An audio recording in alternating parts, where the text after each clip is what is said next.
Welcome to Nintendo Ninja News. I'm your host, Chris Tysons, and we're here with the NNN show, I believe, episode 55, we're already up to. And we're here with a bit of a part two or part three, whatever you like to call it, on a topic called the Nintendo Cinematic Universe. Now, the first video that we did on it over a year ago was very, very popular. A lot of people liked it.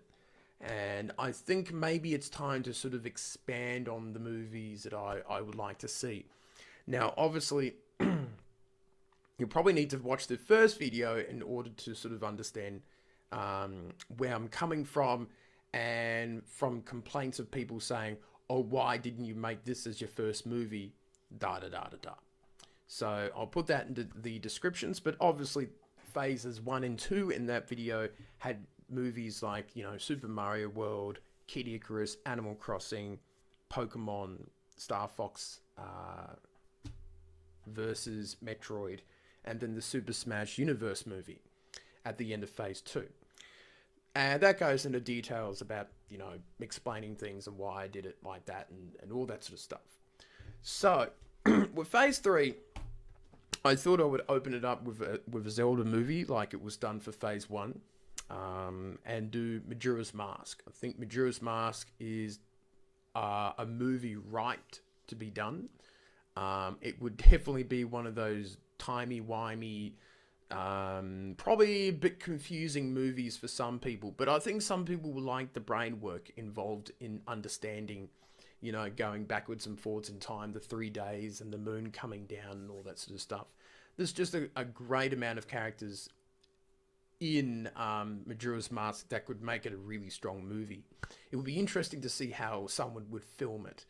And I think that Link and all the other characters and, the mask shop owner and all that sort of stuff would be a really enjoyable film and just something to sort of break it off with this third phase of Nintendo movies.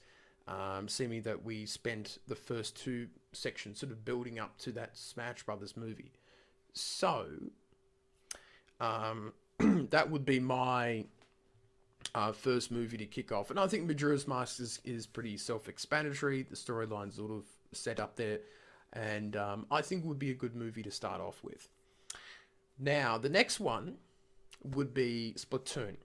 I think Splatoon is definitely a worthy movie potential. I think that they could have a huge merchandise. I'm not saying it's going to be as big as the Minions, but I think it could hit a nerve with some children and things like that. The splatting guns. It's not seen as a violent thing for parents.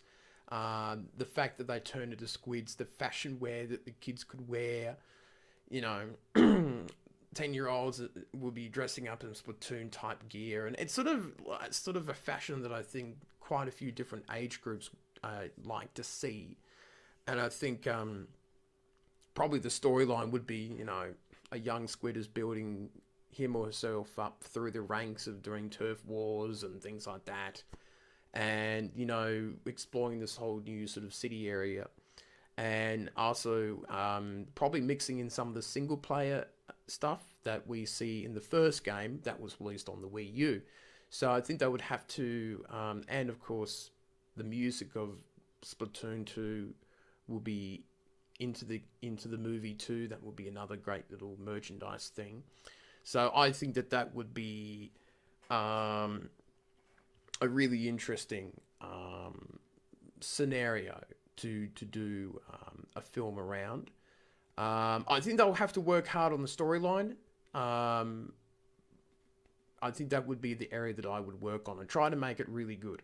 I think it's got good potential to do really well.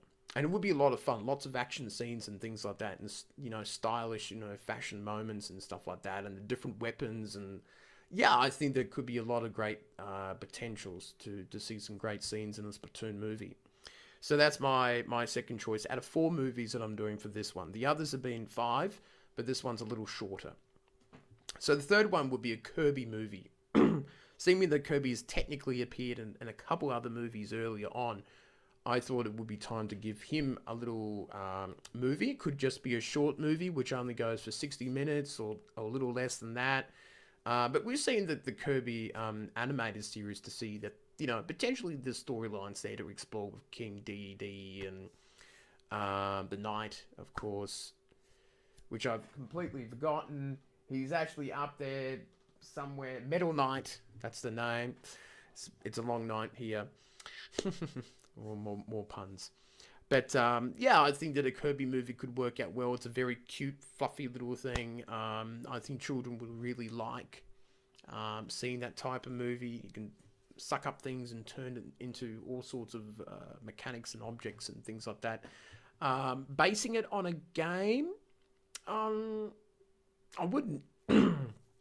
I wouldn't do any of the later games on the 3DS or Wii U or anything. I'd probably go back to probably Dreamland. Try to get something out of that, and maybe even throw in some other storylines from other games and that, and try to strengthen it a bit. I don't see it as a big 90-minute film sort of thing. Could be like a 45-minute sort of thing that you release, maybe straight to DVD or Blu-ray, or just a short little film for kids to watch. But yeah, I think that Kirby has a really good potential to be a good movie. I would be pretty happy to see it. Good merchandise stuff, potential is there, and the music would be pretty cool too. I think kids will like it. I think young children would like that type of film. And so for the last one would be another Pokemon movie. Seeing that the first Pokemon movie sort of takes place with the character Red 20 years after he becomes the Pokemon champion, Pokemon master, and all that sort of stuff. I thought that I would go with Pokemon Gold and Silver, and follow his adventures as he goes through the leagues and that. So you'll see a lot more the gym leaders and the Elite Four, more that traditional, Pokemon game that you played, where the other one was more about, Red versus Team Rocket and Mewtwo and all that sort of thing, and like a mature sort of Pokemon movie. So this one was a bit more kiddish-like, and you see all those events and that, and try to construct it into a film that would make sense and look good and things like that. You'll see the legendaries, obviously Ho-Ho and Lugia, and you'll probably see Red, but him as a younger version of himself. And I might put it like a couple extended scenes, him sort of, why is he sort of up the mountain, giving you a bit of an idea, and then him, obviously getting defeated, and him sort of going off and sort of disappearing, and that sort of leads into the Pokemon movie that is in phase 2. So you sort of see it's a sequel, but it's also a pre-sequel at the same time. So it's a bit of a timey-wimey sort of one there with those particular scenes towards at the end of the movie, I would say. So I only went with 4 movies because I wanted to sort of explore a little bit of the old, another Zelda film, another Pokemon film, and also to dealing with 2 new sort of franchises in a way to the movies, adding a Kirby and a Splatoon movies to it. I thought it was quite nice. I'm not too sure what I'll do for phase 4, but I do take suggestions and ideas, and I might cobble something together, or I might think of something totally brand new and add it to it. And do watch the previous video, because it does help you sort of understand where I'm coming from. And if you do have any questions about these suggestions that I've given out, do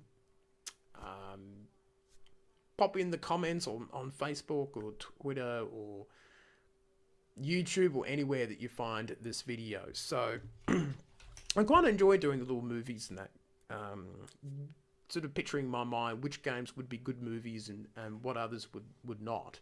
So it's going to be interesting to see how it all turns out, because we know that Nintendo's making movies. It's still in the long pipeline. Same thing with the theme park, but it's going to be a while to see what Nintendo actually does in terms of making films and things like that. But it's going to be interesting. So that's it for me, and I shall see you later on.